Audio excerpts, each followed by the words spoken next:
right, now it is time.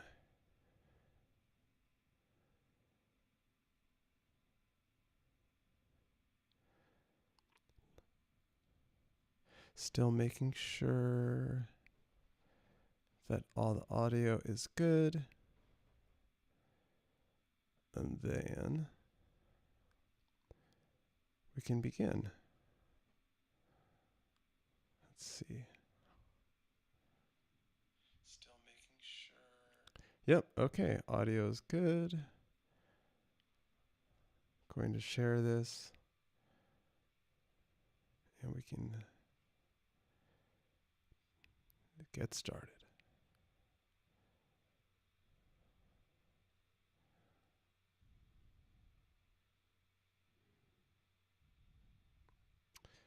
Do-do-do-do.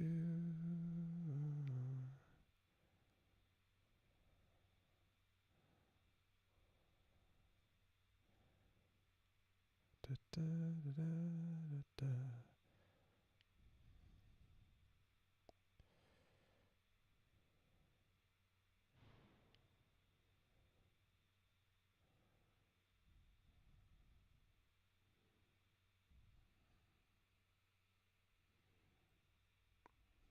Doing the old Instagram post. Okay. And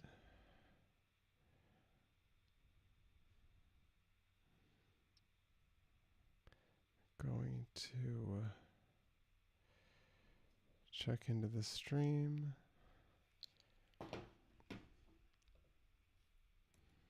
Oh yeah, I should probably start VS Code.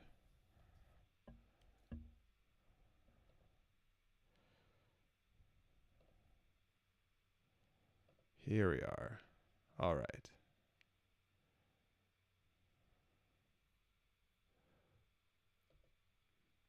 All right. Welcome back. We're going to do some hacking in C major tonight. And let's just get right to it. So, yeah, maybe today, how we'll start is by establishing where we left off last time, which is a downsampling effect is working. It's reasonably well factored. It sounds all right. And I'll show you that right now.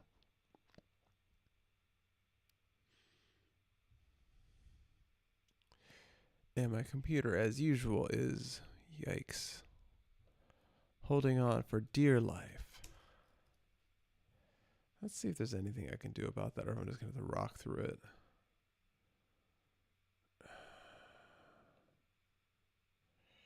No, looks like I am going to be rocking through it. Alrighty.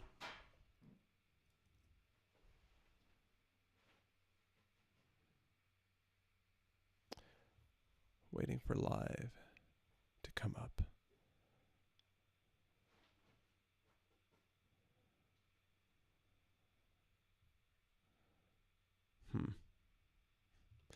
It was coming up as application not responding. Oh, it's starting max. It's strange because OBS is taking up far more resources than it did the other times I've used it. Not sure what would have changed. I don't think I've changed any of my settings. But wow, is it struggling. Let's see.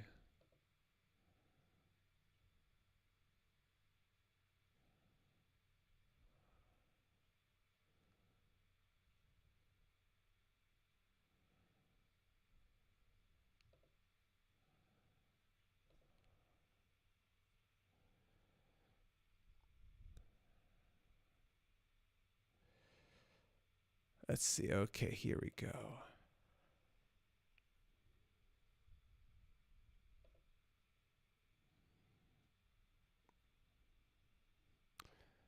Starting up max. Okay. Here we go. Maybe it'll get better over time. Who knows? Stranger things have happened. So here's a C major plugin. Here's our two-step garage drum beat that is not going out to you yet.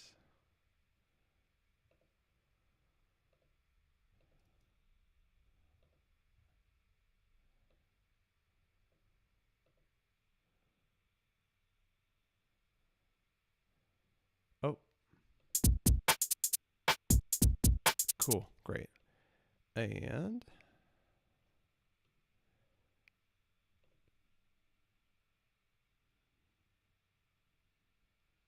we'll grab, oops, we will grab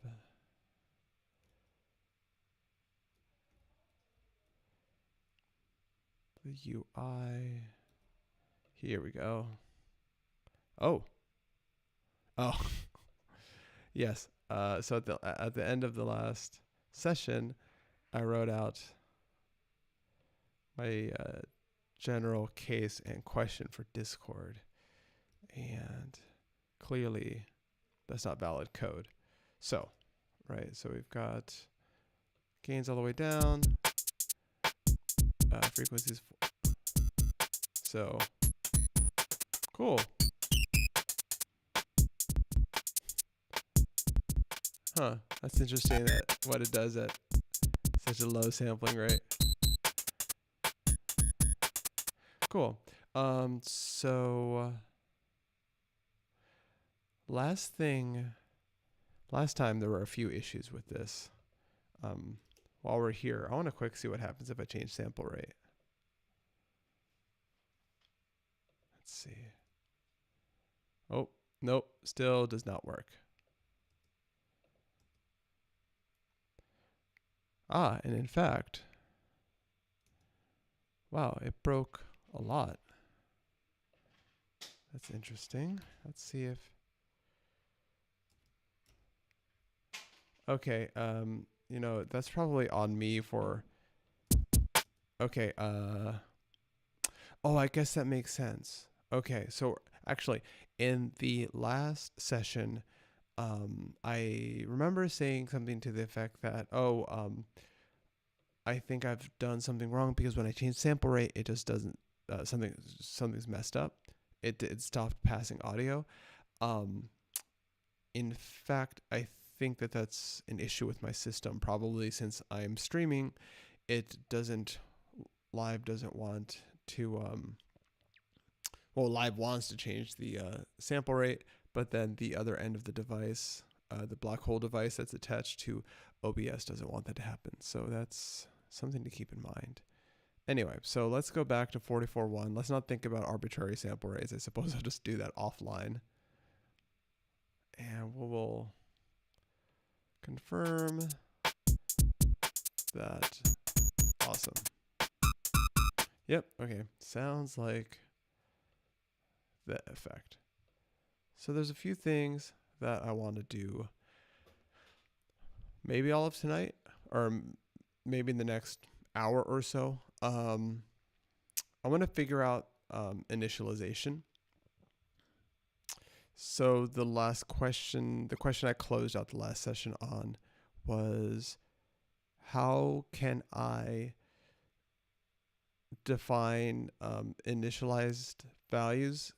Because as you can see, this effect needs to run a setup function when it first instantiates, such that this value and the initializer and the value defined for this event that defines the parameter are stay in sync. So we'll figure that out. I want to refactor this so it can take an arbitrary type and therefore also do stereo. We can just basically copy paste code from the clipper to do this. I want to see if Cmajor has a float epsilon value, because right now I'm just kind of guesstimating that. See if there's any other refactors that should be applied to make this nicer. And let's see, maybe see about refining the effect, because right now this is simulating a downsampling effect without any kind of filtering. So what happens if we do some filtering before and after? And different downsample algorithms. That's probably for another time. But yeah, so the initialization question, I actually posted that question that I wrote on Discord, and Jules was really helpful and let me know basically that these kinds of declarations, anything in here, are not necessarily, parsed or compiled by the language. I suppose that this is for the wrapping code around it or something like that. Therefore, there's no notion of, right, because in my mind, C++ brain, right, I'm thinking that there's an object that has, frequency.name, frequency.min, frequency.max, frequency.init. So I could maybe define this here, right? And then I could say, down here, set up frequency.init. That's not something you can do. What you can do, though,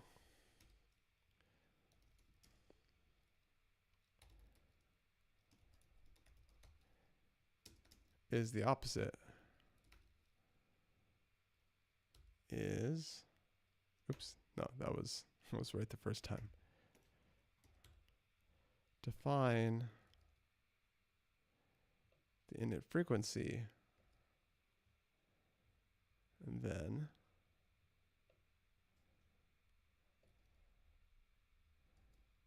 should probably keep the cool. So we can keep the values in sync that way. And here that definitely makes sense.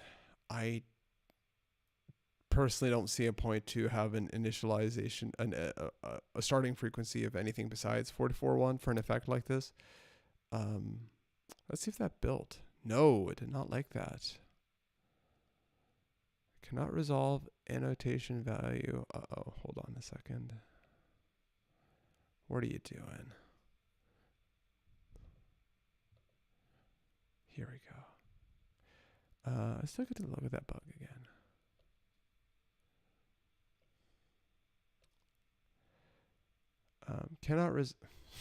Cannot resolve annotation value as a compile time.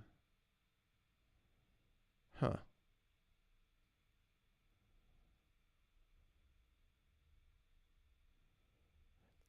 I am going to take a look on Discord and reread the response.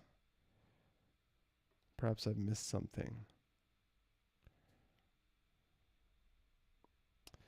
Let's see.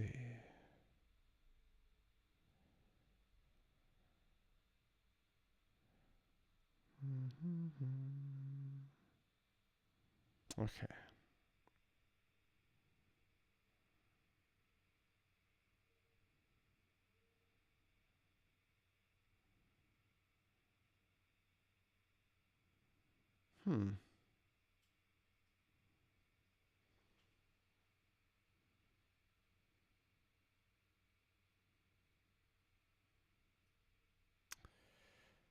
Well, I'm going to do a little cargo quilting and basically make this look exactly the way that it does in the example shown to me. Or, maybe,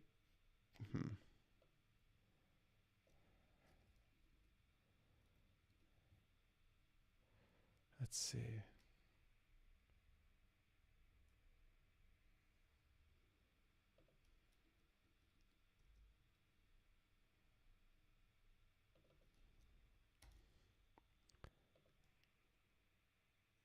Whoever said there's anything wrong with a little bit of just a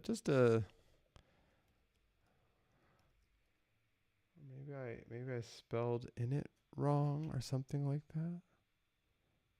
No. No. Okay, let's see. Do we still? Oh. Oh. Okay. Was that because of where I put it? Huh. That's because I changed two things at once. Something that I... Okay, so let's define that down there.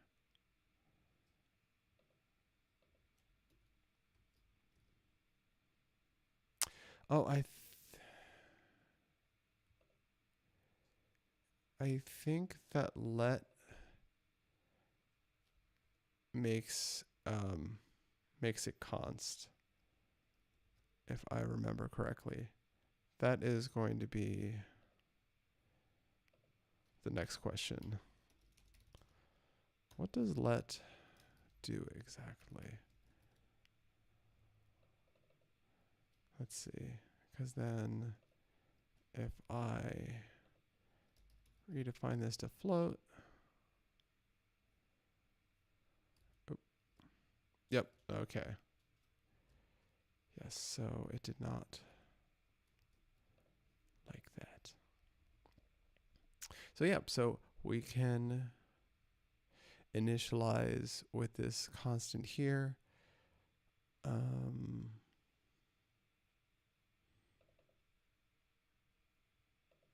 You know what? May as well. Do I want to have those adjustable? You know, those don't actually need to be defined externally for any reason. The only reason I want to do this here again is in order. Yes. So let's start making something that resembles a sensible Git history.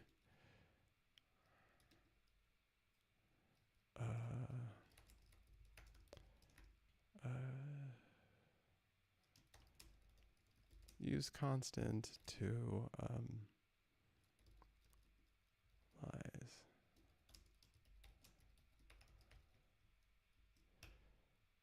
All right.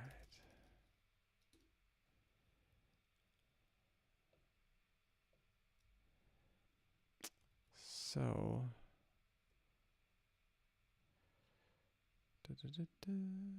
all right. Done. What does let do?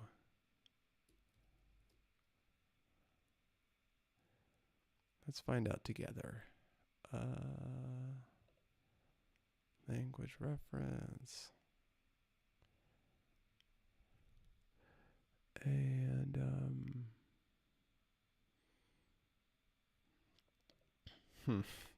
can I get away with just searching a let? No, that does not. I guess that would be in types. Well, no. Lexical rules?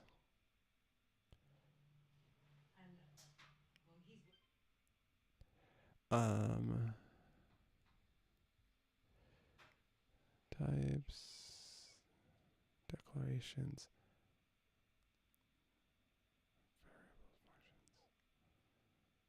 annotations.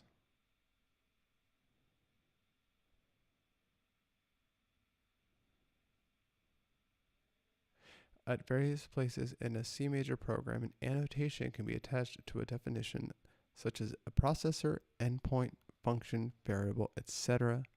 Annotations are enclosed in double square brackets and can contain an arbitrary set of comma-separated key value pairs.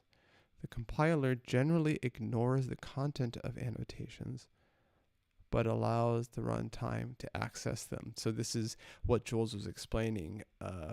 Compiler doesn't care about these, therefore can't really have access to them. Oh, and here are those built-in constants.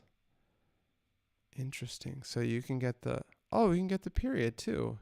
Don't need to calculate that myself. So that's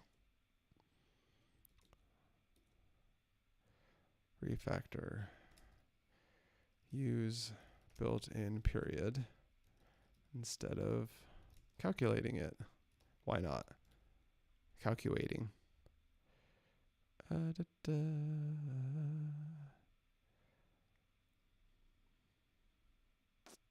Okay, so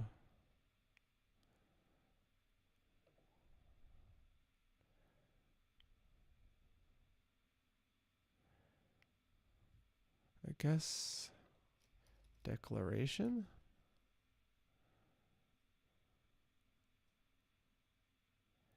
Yeah, I guess. Oh, probably variables and constants. That's probably where I want to go. So let's back up. Variables and constants. Local variables. Let. Yes. Okay. So, oh, okay. You can either. Cool. So you can either use the type itself, mark it const, or you can declare it essentially with auto, but as a const. Okay, cool.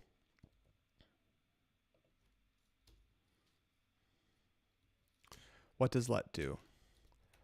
Let declares a variable with how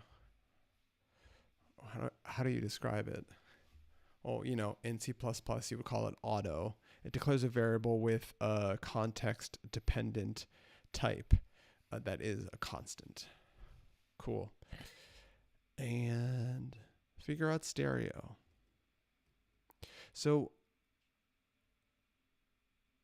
I don't think there's going to be as much to figure out in terms of stereo, because in the first two videos, when I worked on this toy clipper plugin, I ran into the issue of wanting to write this stereo processor, right? But because of the nature of the processor, it required me to do logic over each channel. I couldn't figure out a way to write that in a way that Cmajor would accept a processor of indeterminate or of generic frame size, right? So, i.e., like something that could either be mono or stereo depending on what type you gave it. So I ended up just implementing it in mono, and with the help of people on the Audio Programmer Discord, the Cmajor channel, making these split and merge processors in order to then take my stereo input of this main graph, split it out into two separate mono channels, process them separately with that clipper, and then merge it back in before outputting.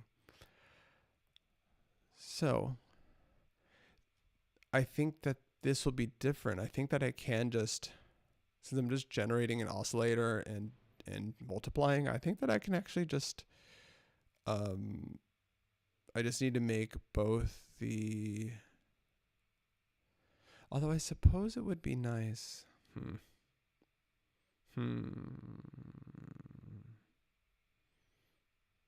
I'm just thinking about the fact that I'm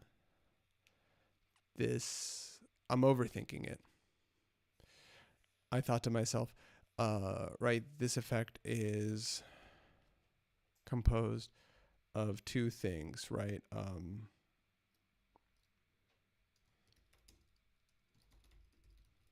Right. It has two components. It has it's an oscillator, right? And then, I guess, multiplication.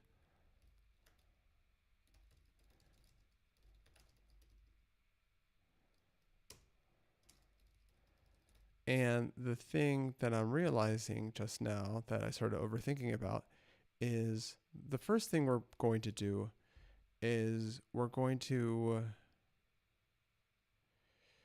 simply because I think this will be easier to write. Right, currently, both of these are implemented in mono, right?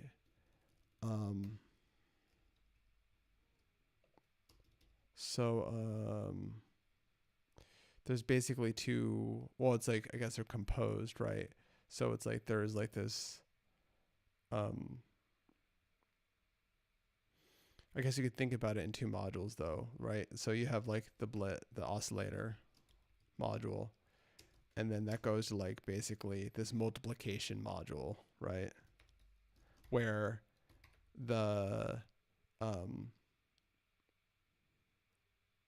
oscillator and whatever input signals are multiplied together. Actually, you know what? Let's see. Nice. Okay. So, right, we have our band limited impulse train, right? And then we have this like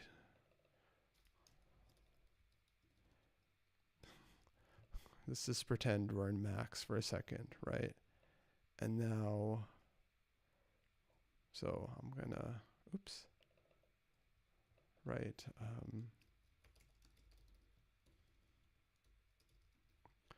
So the thing is in order to create a stereo effect, right? This input signal is going to have to be 2 channels, of course. Now, and this overall will have to be 2 channels because it will have to output 2-channel audio, right?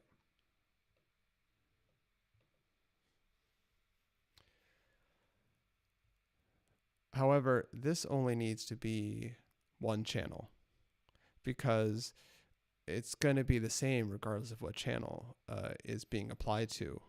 It's a total waste to create this signal more than once. For now, because it's easier, we're just going to do that. And I'm just realizing this realization here of like, this is what we should do, makes me realize why, because of course we could also, if we wanted to, without any exploration, make this stereo, we could simply approach this the way that I approached the clipper, right? So we have this mono downsampler. I can make 2 of them, and I could use the split and merge processors from the clipper example in order to do stereo processing. But then that would have the same problem of we're making 2, we're doing, we're creating an oscillator for each channel, and we don't really need to do that. But anyway, let's see about refactoring these to take a arbitrary type. Let's see how they typically do that. Let's see how I've done it, because I think that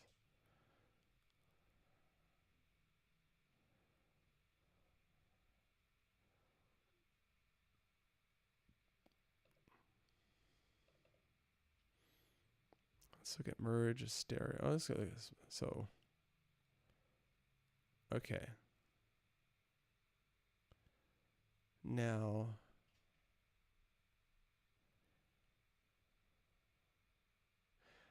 I'm thinking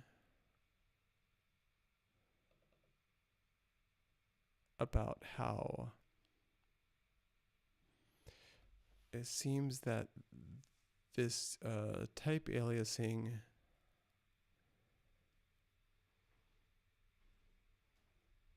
conflates, it can conflate the, actually let me see how, I wonder what the best way to check that would be. Right, because you can see here that this smoothed gain is implemented in such a way that you can just specify a stereo float as well. So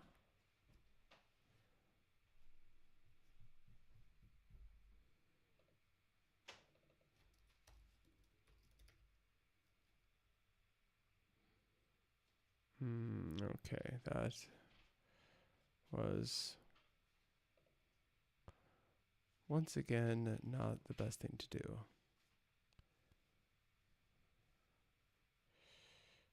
Would that be?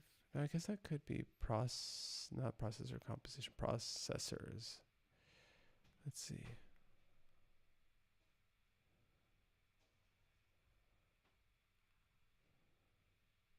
Input, output, stream endpoints, value endpoints, event endpoints. No, that's not quite.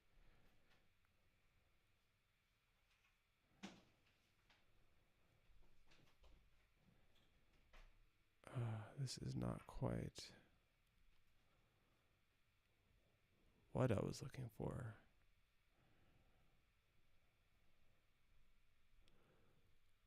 Let's see.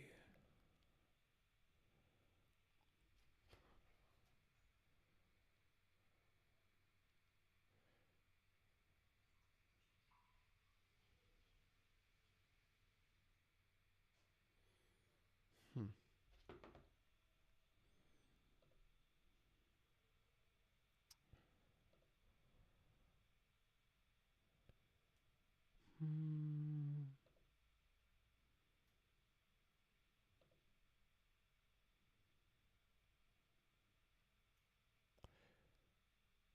Would be input, output.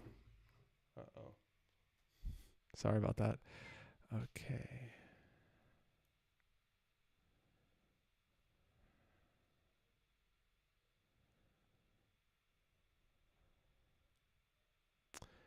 Give me 1 second.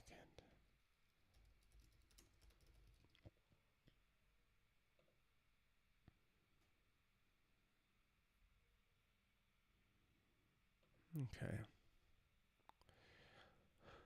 Let's just see the standard library. And let's see how they implement some of this stuff.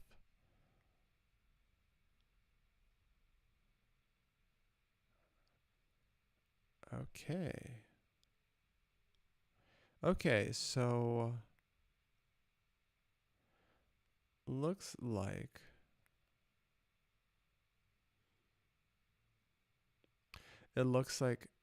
as you can see, the type of pattern we would want to observe is that we do want to have a type alias or a parameter. I don't know what these are called in the language. A lot of the concepts I'm always going to be applying are from C++, right? So I'm calling this a type alias.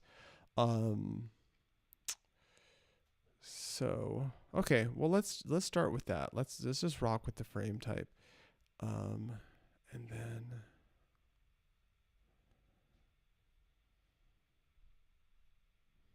oop, that is not. So that's in the processor declaration.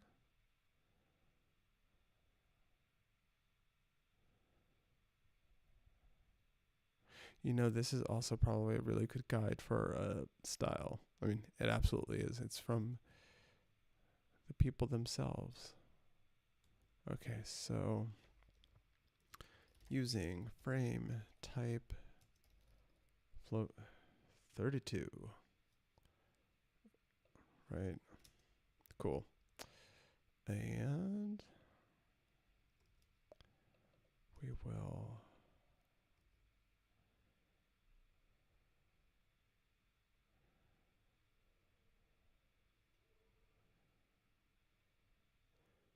let's see what else needs to. Or is that it?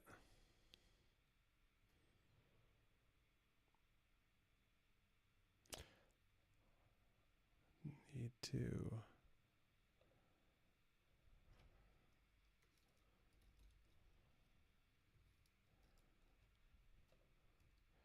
Let's see if we're. Nope. Wrong number of arguments. Oh, yeah. Okay, no, that makes sense because that is not the. This is the owning thing, the owning processor, we have a default, but let's just be specific. Okay, cool. And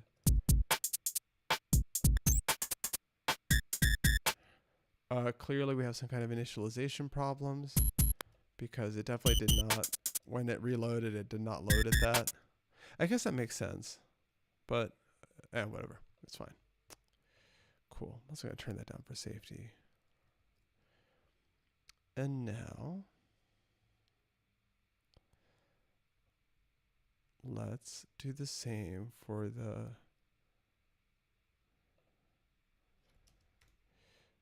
whole effect. Using frame type equals float 32.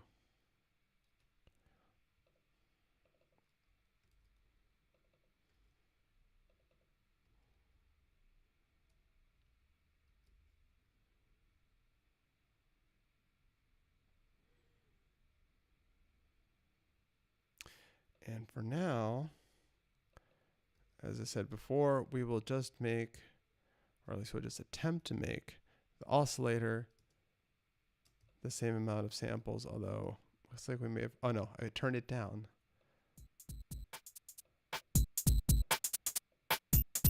Okay, cool.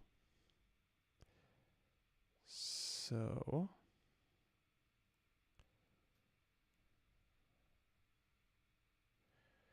now,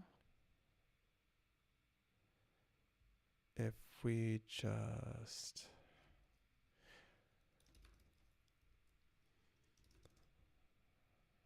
oops, that's not going to work. If we just make these endpoints stereo,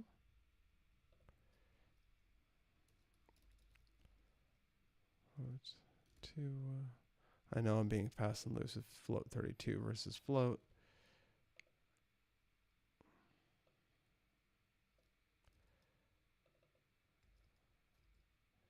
Will you just build? Oh, okay. Hey, cool.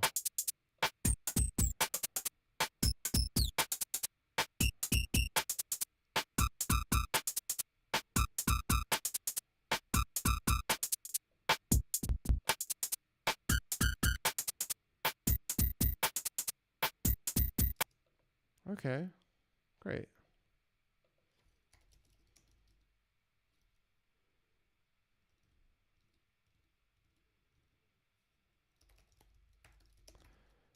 Make it stereo or whatever number of channels you want.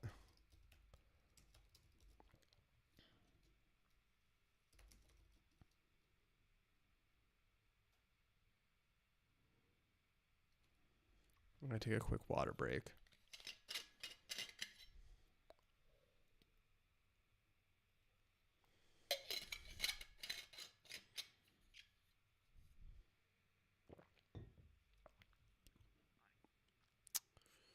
Cool. Okay.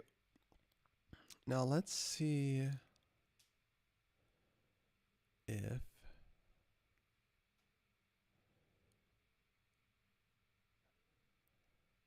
so here's my thinking. I know that the library is implemented with a lot of, I guess, auto like vectorization, right? So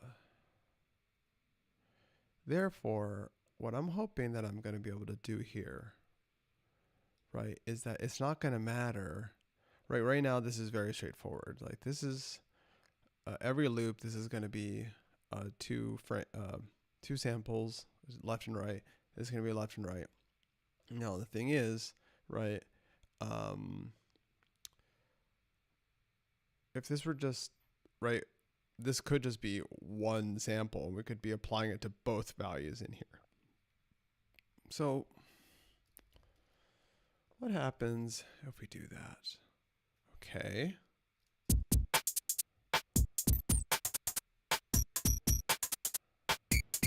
Oh, wonderful. Okay, great. So now we have very quickly achieved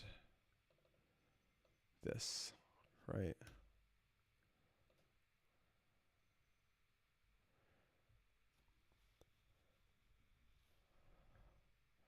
But I guess, you know, it's actually, oh, that's weird. No. Oh, is it interpreting it as some tag? Yeah, okay, whatever. So, cool. So we have that in stereo now.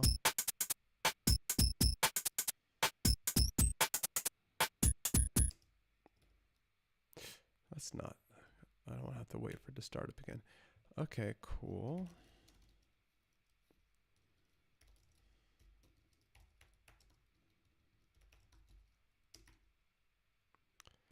Oh no, let's amend that.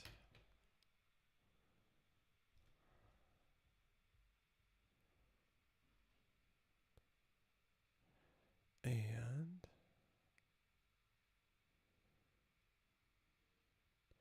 I actually want to quick give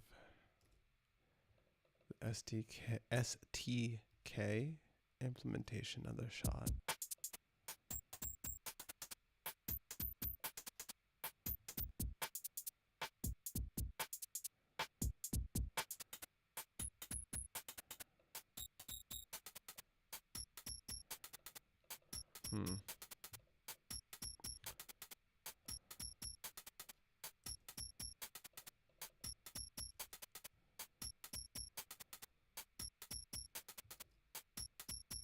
Now, oh yeah, and it has to.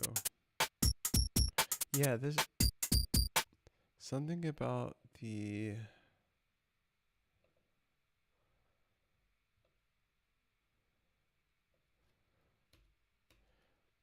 find a way to. We'll get rid of it there. I don't want to delete that right now. Or you know what? Yeah, you know what?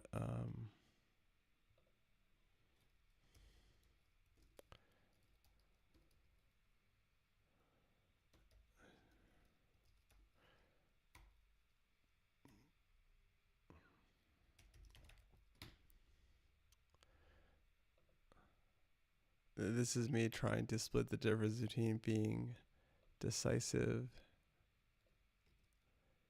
and indecisive. I will decide to just put it somewhere else, and I will check that in, but I will remove this alternate implementation and just settle the question. Yep. Yep.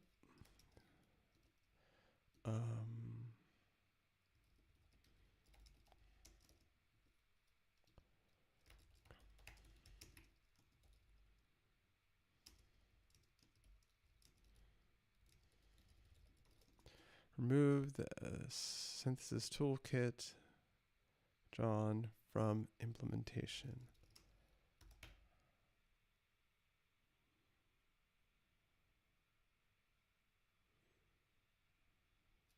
Okay, so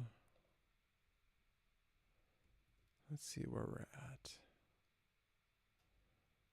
Oops.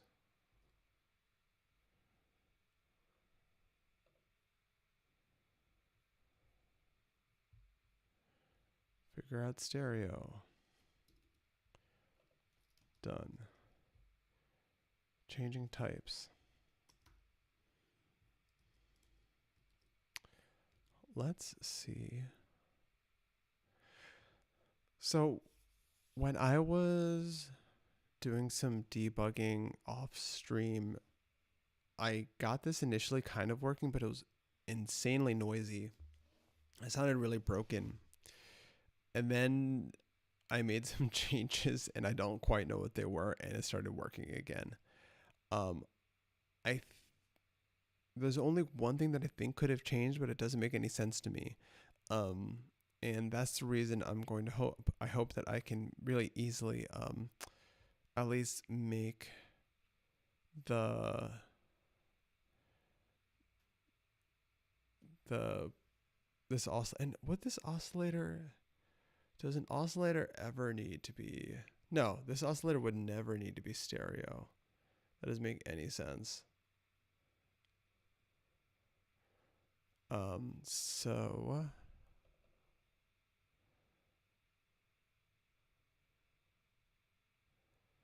I'm just having thoughts.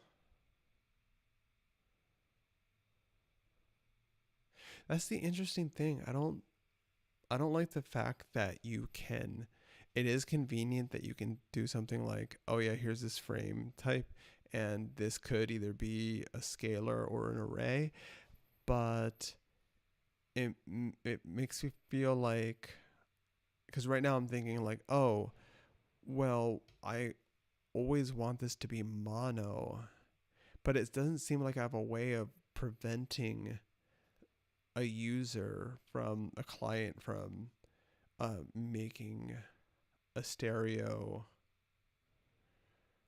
Would there be a purpose for that? No, I guess no. I guess you would, because it's like you could make a big vector of them. You can make, if you wanted to do I guess you could do multiple voices that way. Okay, never mind. I take it all back. I suppose that actually does make sense. So frame type.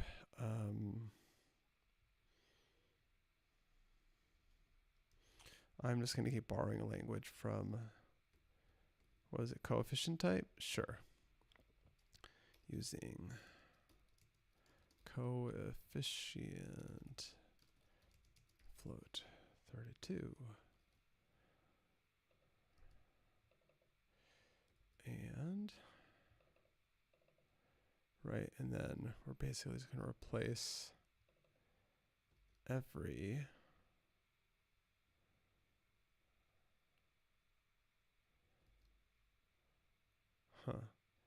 That's an interesting typecast. We'll see about that later. Oh, so many or I guess it's not that many casts. I'm being difficult. Okay, do you still build? Do you still sound right? You know, with the caveat that yeah, you know what? Because I think what's happening is now that I have the setup function, whenever it reboots or whenever I refresh it, whenever it reloads, it picks up the init frequency. But I wonder if that's a bug.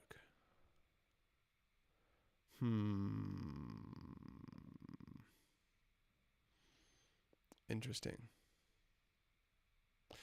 Yeah, it seems like I don't completely understand the order of operations. Like when the input event is established, when does this first event get sent? It seems like, I mean, I could check. I wonder how you print from here. Can you print? Whatever, eyes on the prize. But let's add another thing.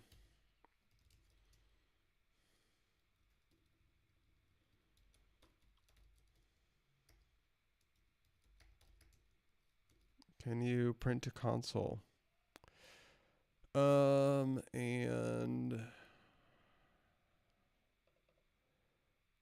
I guess because this cast is here, because do I need M anymore? I do need M. Okay, so that's gonna stay the way it is. Anyway, so we got that.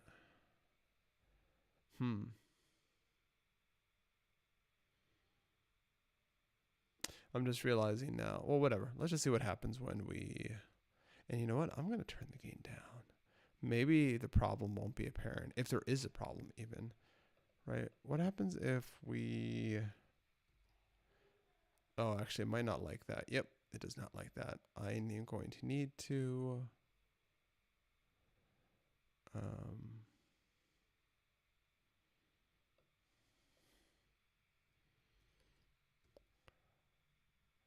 Yep, I'm going to have to do one of these.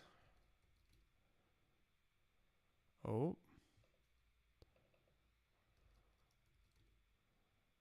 Okay.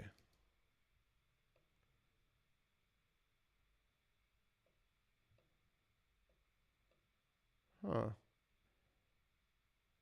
Okay, yeah. So currently, this kind of, this tracks with the issue that I had the first time I was implementing things. So let's try to track this down. What I just did was I changed this to use 64-bit float, and we stopped getting output. So now I'm going to change it back. Works fine. Now I'm going to turn this really down because what I want to do is, you know, I wonder if it would be faster to do something like this. Just get rid of main for a second.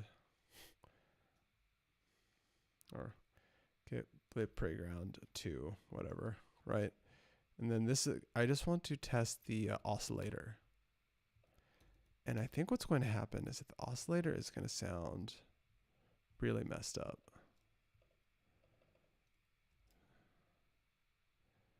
So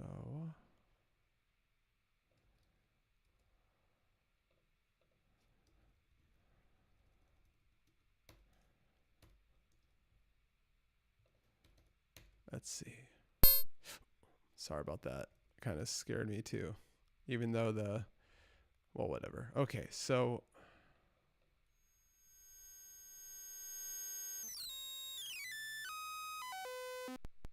yep. That is the result that I expect. Fantastic. So what happens if we change this to a 64-bit float?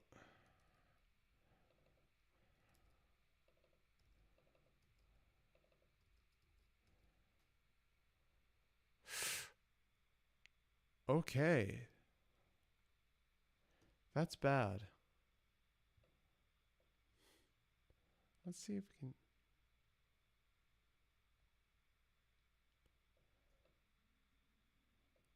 I wonder why that is. Interesting. Huh. So,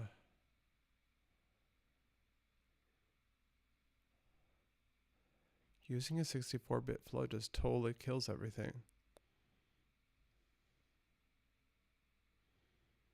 Okay, well that's definitely something.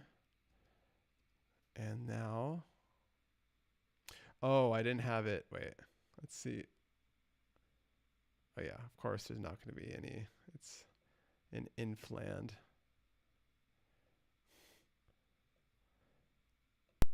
Oh.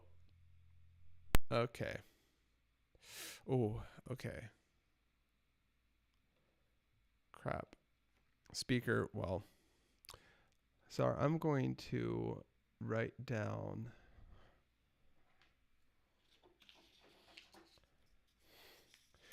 I'm going to have to put, I think, a speaker warning. Not that.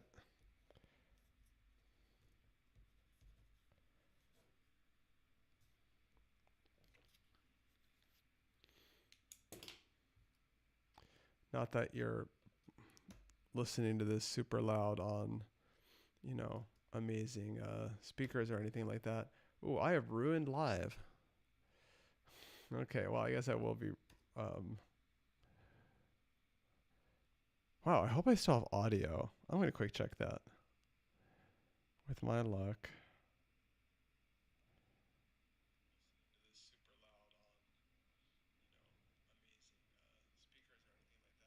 Okay, cool. I was going to show that changing it back fixes the issue, and I suppose this is something I'll be presenting as an issue, because I don't think it should do this.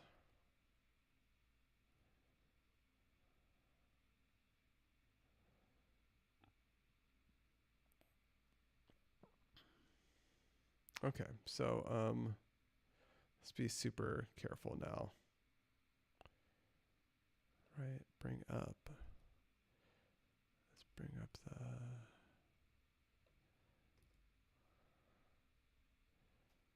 Okay.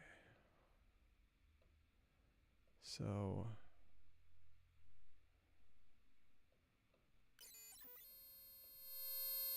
Cool, yeah. There is the impulse train we all know and love.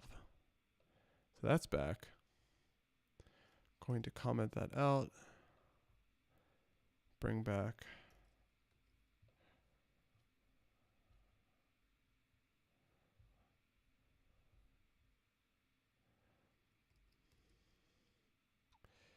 Bring back the main effect. And now, once we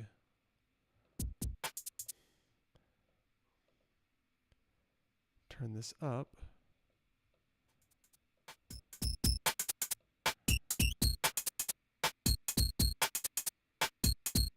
cool, okay.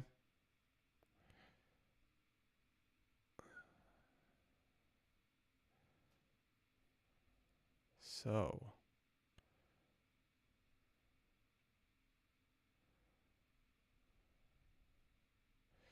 I suppose for now, since I want to show this as an example of an issue, because right now, do I want to?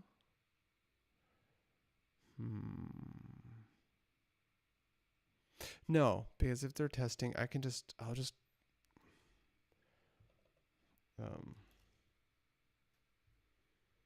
I'll just copy, find, replace.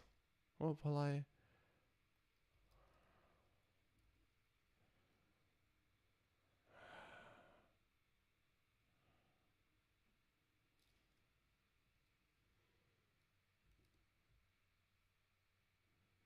No, you know what? I'm going to leave it like this for now. And with a note.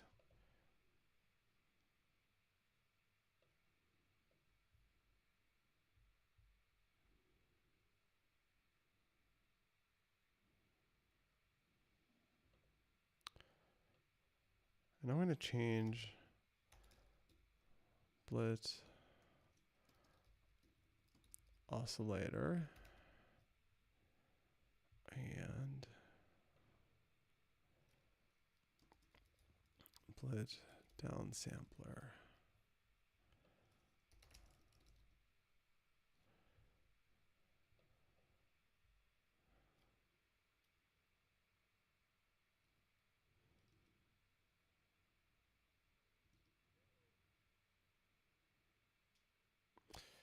And this is all changes from float 32 to the coefficient type. Yes, I know. I don't care about those white space errors.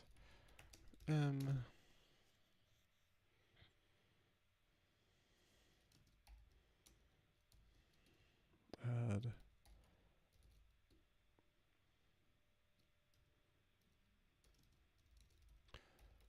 Shient type to alias.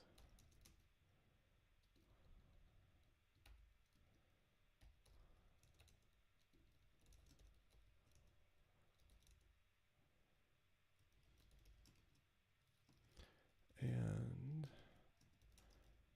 add a main graph. Comment it out to run the oscillator by itself. The addition of type alias should be dropped. Is committed here to make Tate comparison and troubleshooting the problem. It blows up when type is float 64. I don't know why that would be, but I don't think it's a problem with my code. I mean, of course it could be, but I mean, there's not a lot going on here. So yeah, so.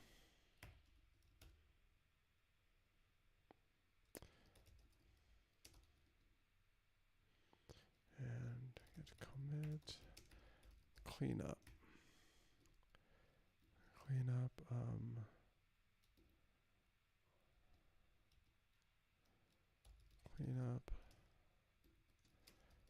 don't, wait, do I want to do that? No, I don't want to commit this actually. This is the mature thing to do. This is surely the thing I ought to be doing. So let's just go, wait. Oh, probably because git restore. Yeah. When did I comment this? Did I? Interesting. Git.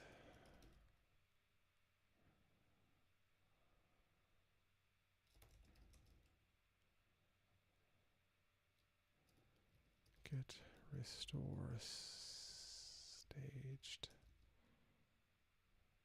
There we go. Okay. So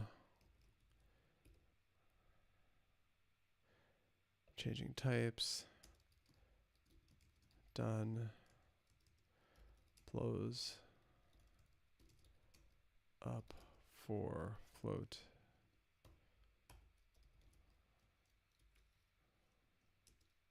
Why?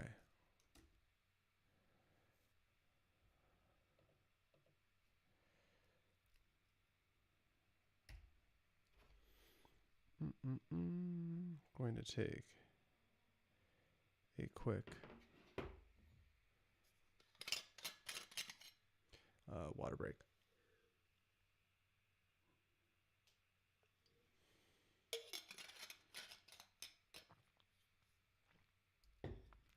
Does Cmajor have a float epsilon? I have a feeling it doesn't actually. Because I think I saw some of the constants.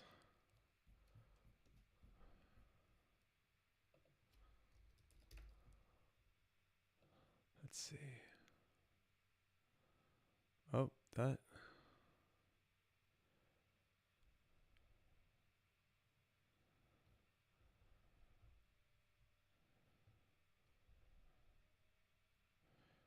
I don't.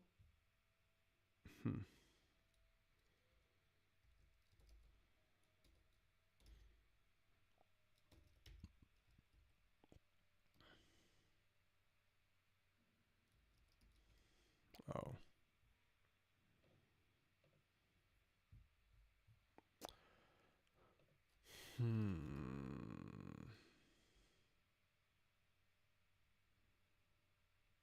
Built-in constants.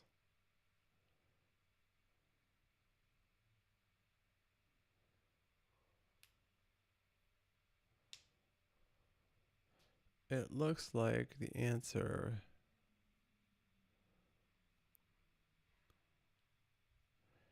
is no.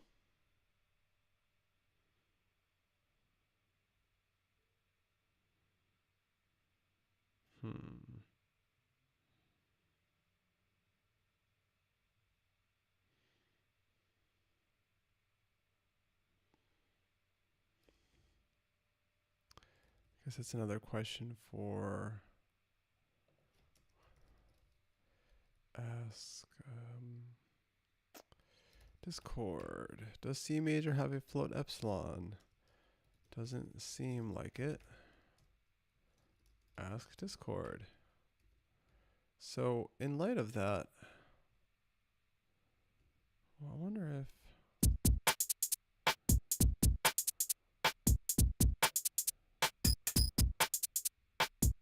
oops.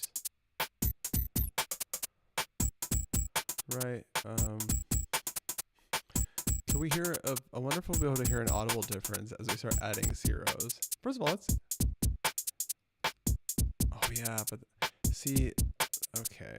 So I guess for like, interesting.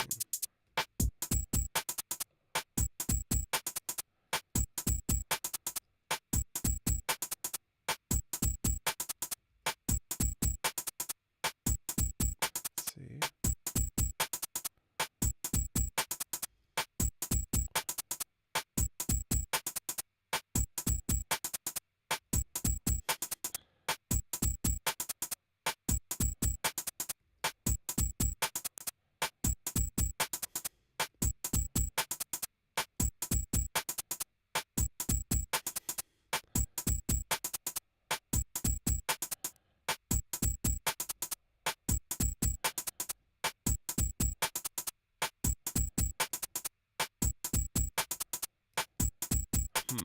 Well, I don't hear a wave.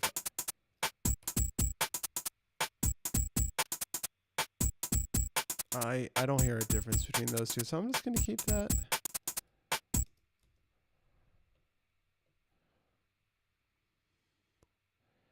Is it possible? You know, let's ask ChatGPT. What does ChatGPT think about this? Let's see.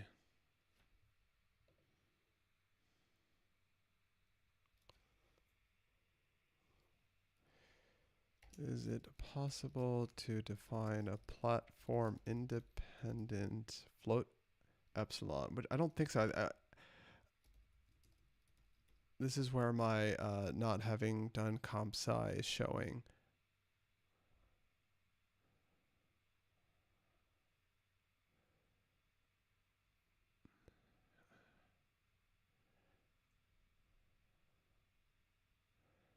Let's see, 2 to the negative 23. Oh, okay.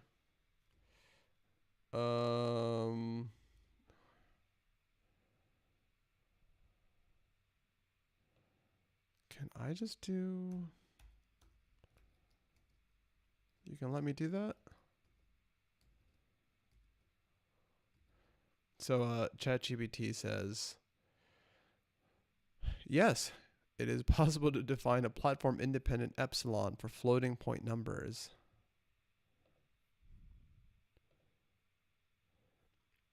Oh. And in fact, most programming languages and environments provide a way to access this value. I'm trying to zoom this. Oh, there we go. Which is the smallest difference between two representable floating point numbers. Which is why we want to access this, right? Because we want to know when a number is basically would be 0, I think, or if it would round down to 0 and not just 0, in order to prevent any possible divide by 0 in the calculation. The calculation being, right, this one. So if this is indistinguishable from 0, in the current system, just return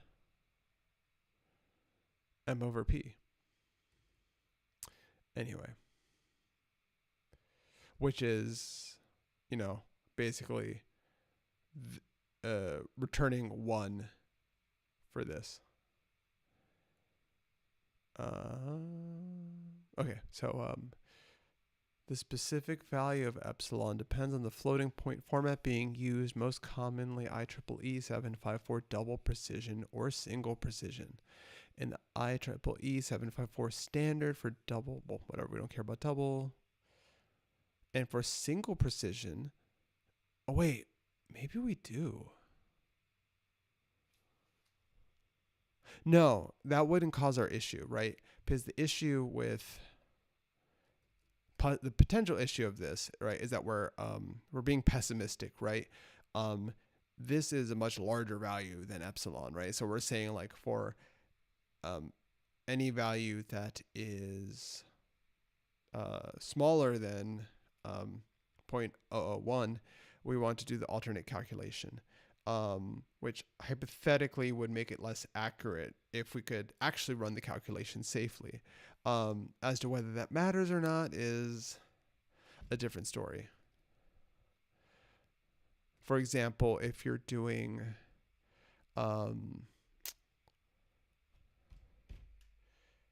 anti-aliasing, the antiderivative anti-aliasing, it has a calculation that presents a similar problem and requires a similar check. And you would naively assume that, oh, I want it to be more, oh, this is a good time to, hold on. Did I do a blog post about this?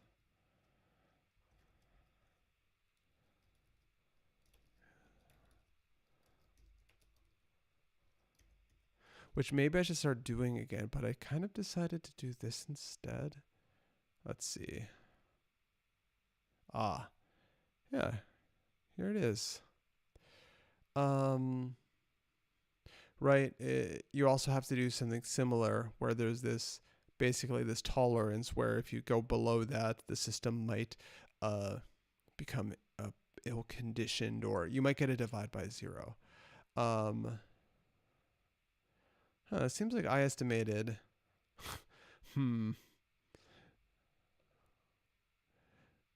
Because it says that epsilon is 2 to the negative 23, which sounds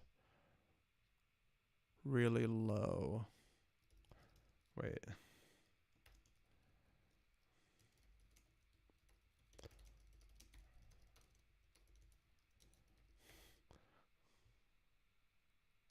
Let's see.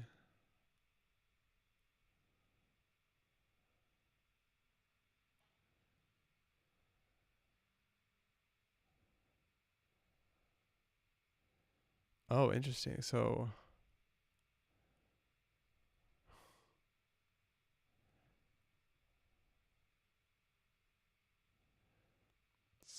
that does not, whatever. Oh, no, okay.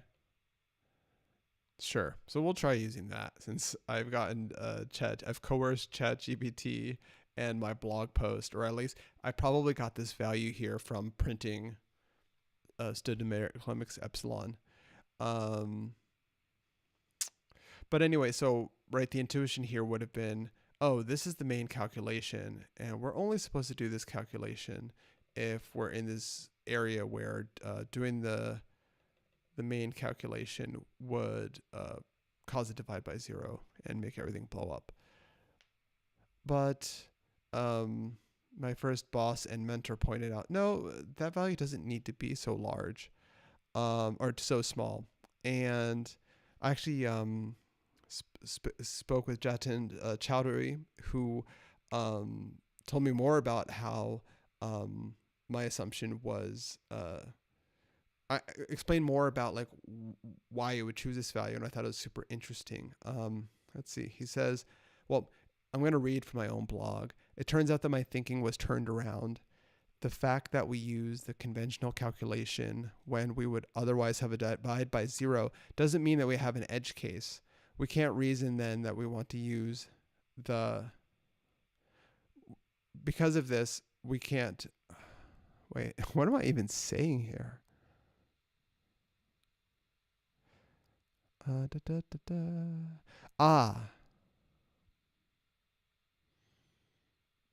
His point was that even though the novel calculation is presented here, and this is presented as an escape condition, or I keep using these math terms that I don't completely understand, but read one, so I'm sorry about that. This alternate branch, right? But he pointed out that in reality, you're going to be running this most of the time anyway. So there's not really a notion of like, oh, this is the one you're supposed to be running. But if there even was, like, this is the edge case. So, and that is because cases where this is more likely to be true, this branch is most likely to run in signals with a lot of low frequency content. That's because x minus x and x1, that's the current input minus the previous input, right? In low frequency signals, just imagine like a big, I'm not going to, in a low frequency signal, the signal is changing more slowly, right? So there's smaller difference between x and x1. Therefore, higher likelihood that that difference will be so small that it falls beneath the tolerance. Low frequency signals, right? The thing is, we don't worry about those signals aliasing that much, right? If you were run a signal with a lot of low frequency content, simply not as much stuff would get generated above Nyquist. So we don't even really need to think about anti-aliasing it that much. Now, the signals we do have to worry about are, of course, high frequency signals because they're already close to Nyquist. So when they hit that nonlinear effect and harmonics are generated, then you get a lot of aliasing. Those high frequency signals change a lot more from one sample to the other.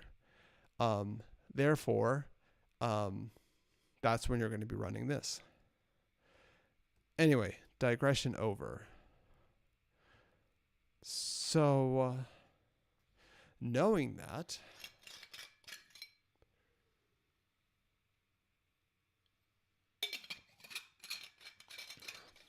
I don't know. You're supposed to, quote unquote, use epsilon, and this gives us an opportunity to see if you can just use scientific notation. So let's just do that. Okay.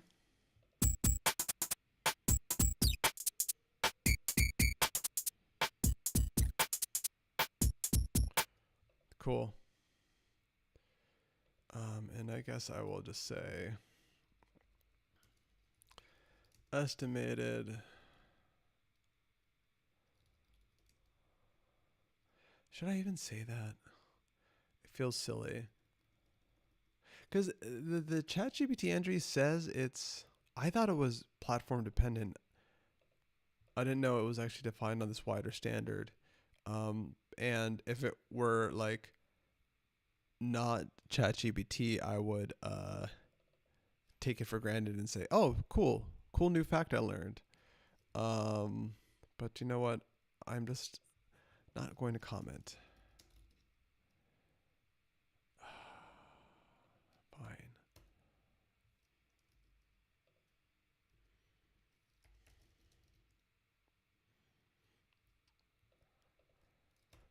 Maybe the next project can be learning how to write Clang format rules for a new language. Tweak epsilon for blit. Cool.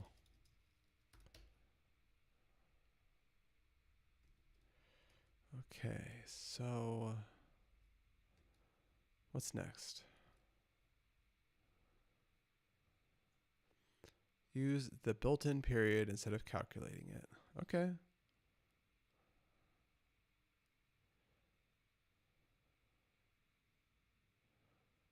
Let's see. Oh, interesting.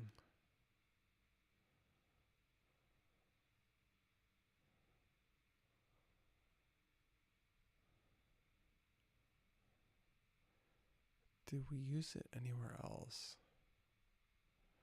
Okay, so this is going to be more of a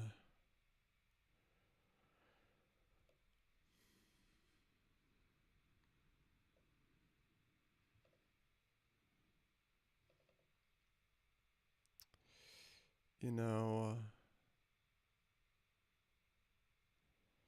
we'll probably have to do...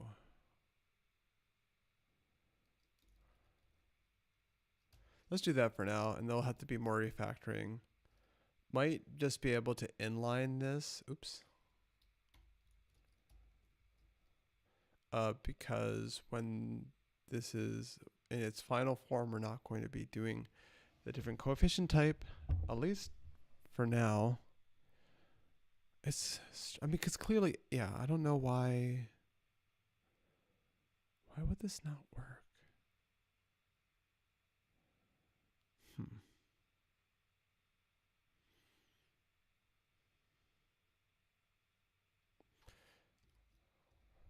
I'm having second thoughts. Part of me doesn't want to present this as like a problem case because I don't want to. Wait, what the? What the? Wait, I must have messed something up. Oh yeah, that's not what the period is. That's why. Okay, we don't actually use the period anywhere.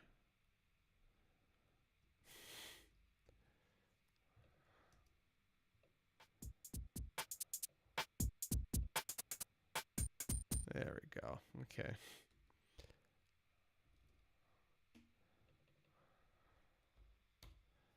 Let's see. And maybe it's time to do a little bit of... Oh, I should probably do some Git cleanup too. Let's first... Let me take a look at this example.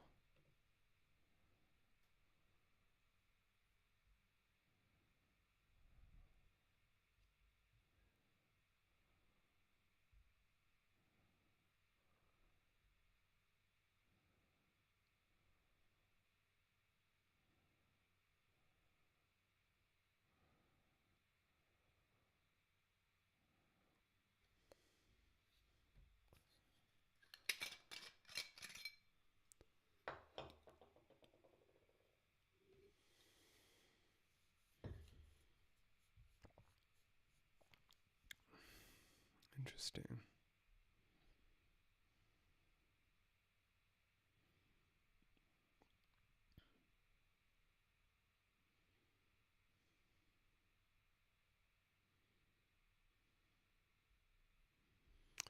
And you know, I suppose this is a...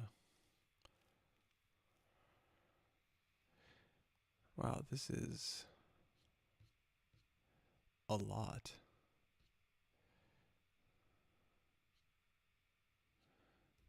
Do I have a taste for this right now? That's the real question.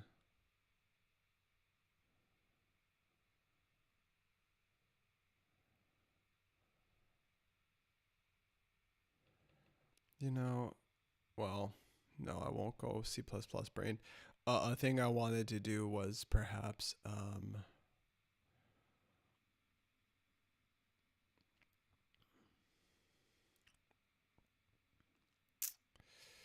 move this up to like right above here, because that's typically what I would do.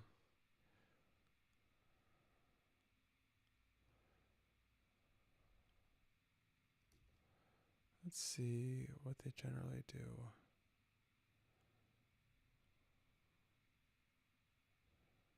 Wow.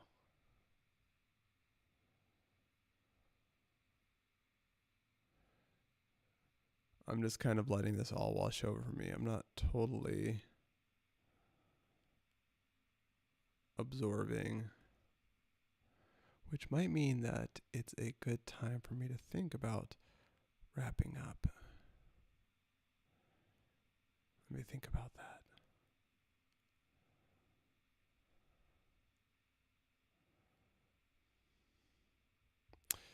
You know,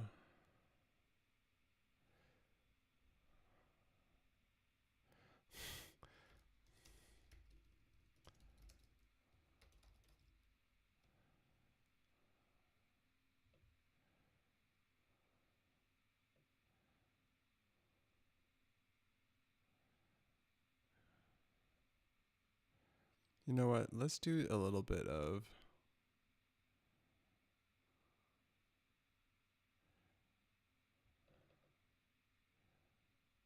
let's do some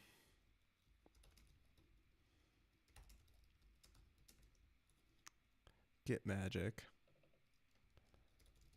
Oops. Get rebase I da da da. Oh, what? Why is? Oh, because there's no commit before that one, because it's the first commit. That is, of course, why that would happen.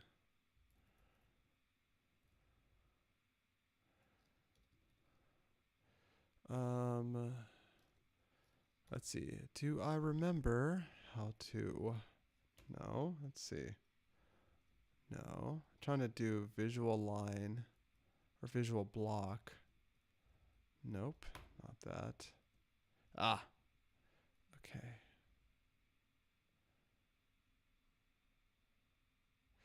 And I want to. Oh, that did not work. You know what? You know what time it is? It's time to ask ChatGPT. How do I insert multiple lines in Vim? Because every time I want to do this, every time I forget. Let's see. Oh, I don't think.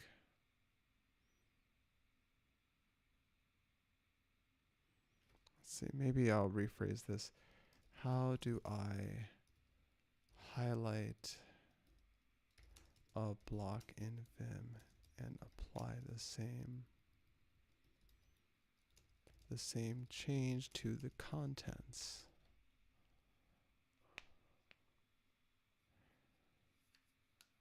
Enter visual block mode. That's okay. That's first of all incorrect. Control V. Is it?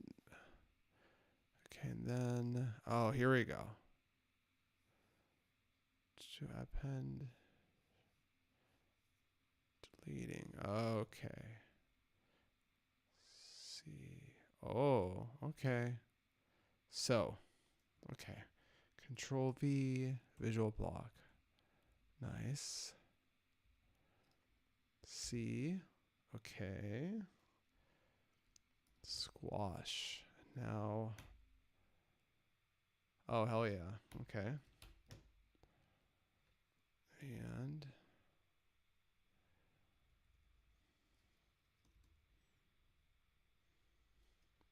We don't need all those.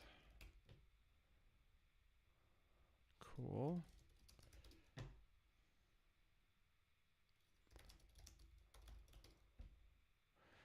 I'm probably just also going to link to the GitHub when I present my float issue. So I'd like to make it a little easier on people.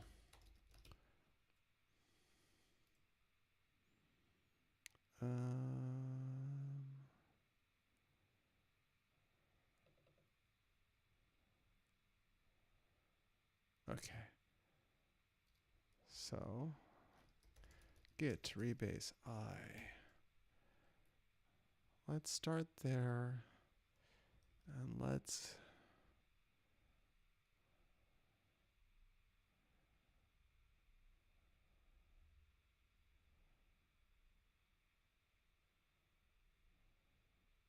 we can do a few things here, I think. We can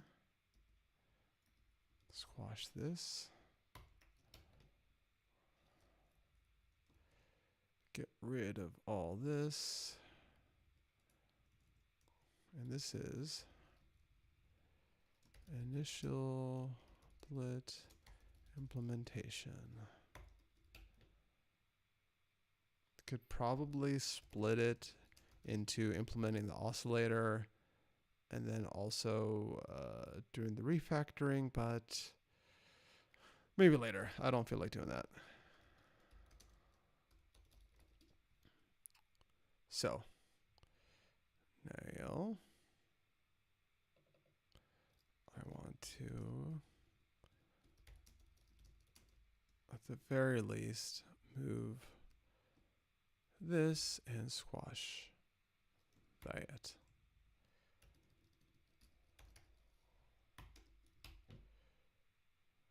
And let's see if I can do this. I feel like it might yell at me. No. Does everything still build? Yeah, everything still builds.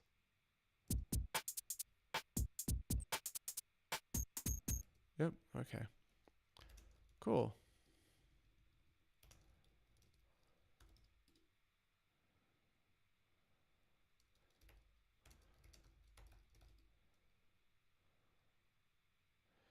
And oops, I already have to log up.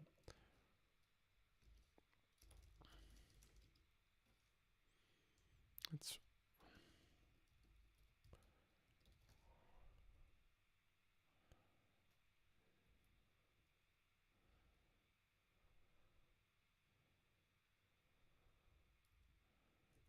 reword these very slightly. Implement a toy clipper. Cool.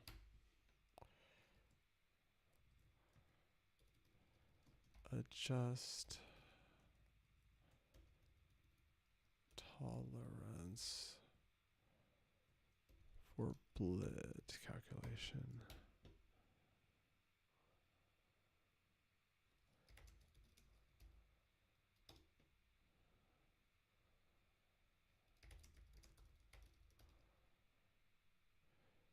And okay. Cool.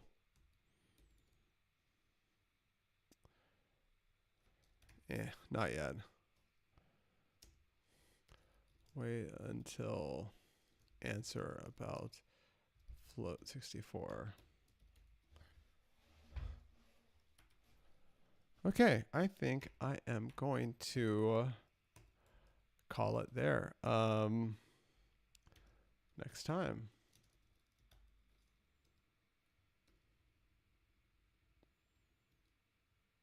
I want to see about improving. I'm going to move this. This is, what is this? Oh, this is a, okay.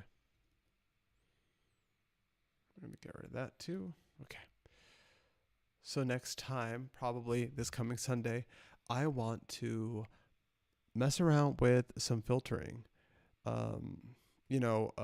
Something that can make these effects sound interesting and special, right? Is not just the downsampling, but also I'm gonna bring this up too because I just got it. We'll talk about that in a second.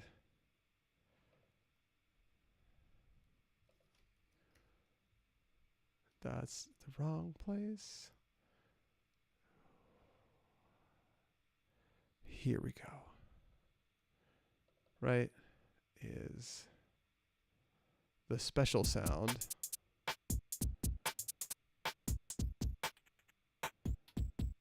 Is not just the downsampling.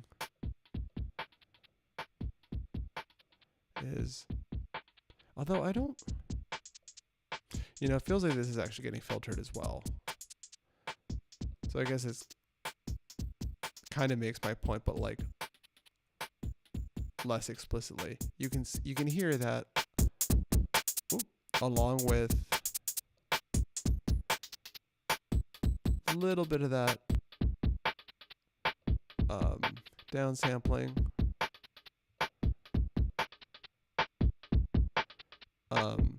There's also just a high frequency roll off. That's really cool. That's I think sounds special outside of simply being a low pass filter. And I think this came up pretty recently. This thing rocks. And it also does some really cool kind of lo-fi, right? Right, so you can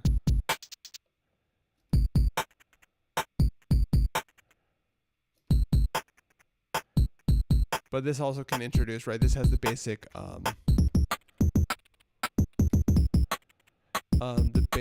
downsampling sound. But then it calls it interpolation, which I'm assuming, I mean, it sounds like they just, filtered it before doing the downsampling. But this is wild. You can really get, is this as low as it goes? I forget. Yeah, this is as low as it goes. I guess you can hypothetically go even lower by, there we go, by just doing lower pitches.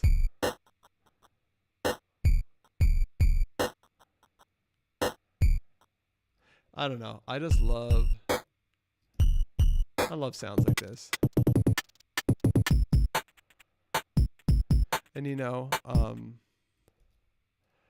one day maybe I will use a different sound. We'll see about that.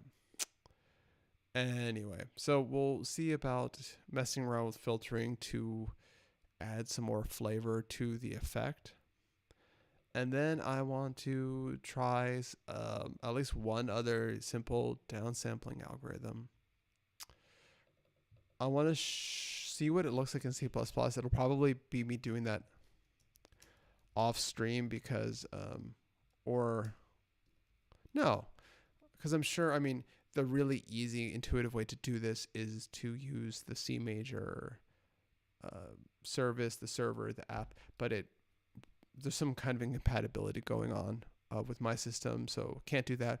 But I'm sure that there's a command line or a script or something. Is it readable? I want to find out about printing and logging.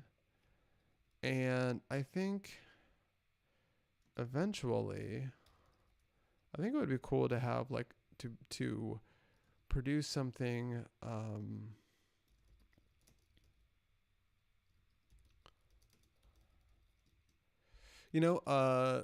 so starting with these kind of, and the point of this obviously isn't,